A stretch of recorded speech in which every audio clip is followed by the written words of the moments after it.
Configuration des permissions des agents. Une fois que vous êtes connecté avec votre compte de manager, c'est donc le premier login que l'on vous donne, c'est le chef de l'agence qui a le droit de gérer tous les différents éléments de l'agence.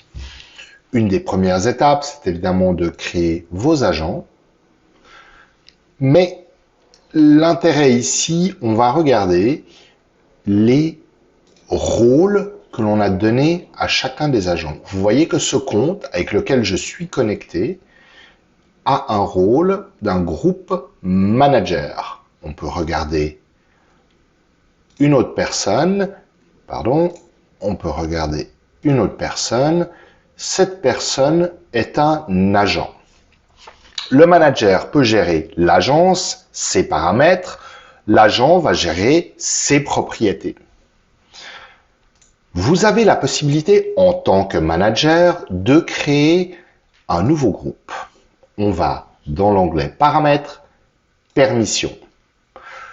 Vous allez retrouver votre permission d'agent, votre permission de manager que vous ne pouvez pas modifier. Ce sont des paramètres que l'on a préconfigurés pour vous. Mais vous avez la possibilité d'en créer un nouveau. On va faire l'essai. On va l'appeler modèle. Donc, ça va être une permission que l'on va donner à un nouvel agent, à un employé, à une secrétaire, pour ne gérer que les modèles. Donc, vous voyez ici la section template et modèle texte. On va lui donner accès aux modules, les ajouter, les supprimer, tous, etc., etc. La même chose peut-être pour les templates. J'ai donc créé maintenant un groupe que je vais appeler modèle template et je le sauve. Donc, ce groupe n'a pour l'instant pas de membres. Je vais donc créer un nouveau compte d'agent ou l'assigner à une autre personne. En l'occurrence, ce ne serait pas utile. On va dire test secrétaire. On lui donne un email unique, bien évidemment. On ne peut pas utiliser deux fois le même email, vu que la personne va se connecter avec son email. Pour l'exercice, on va mettre un faux email, test@test.ch. Et puis ici, on vient lui assigner le groupe que l'on vient de créer. Modèle template. Donc cette personne n'aura accès que à cette section.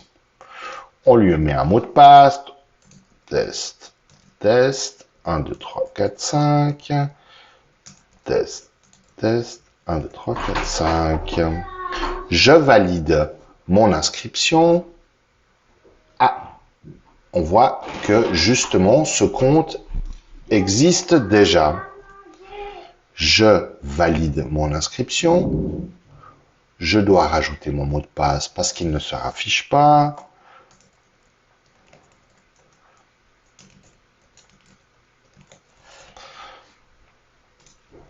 Et voilà, mon compte a été enregistré.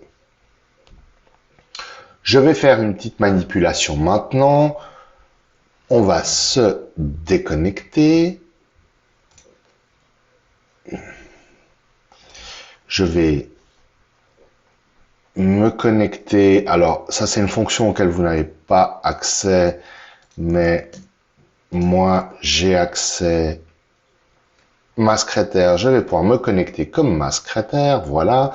Et regardez, dans le menu de gauche, j'ai le journal de bord, mais je n'ai rien d'autre. J'ai les paramètres et j'ai simplement les templates qu'elle va pouvoir créer. Elle n'a accès à rien d'autre. Voilà comment créer des permissions et les assigner à un agent, à un utilisateur pour limiter son champ d'action dans le CRM.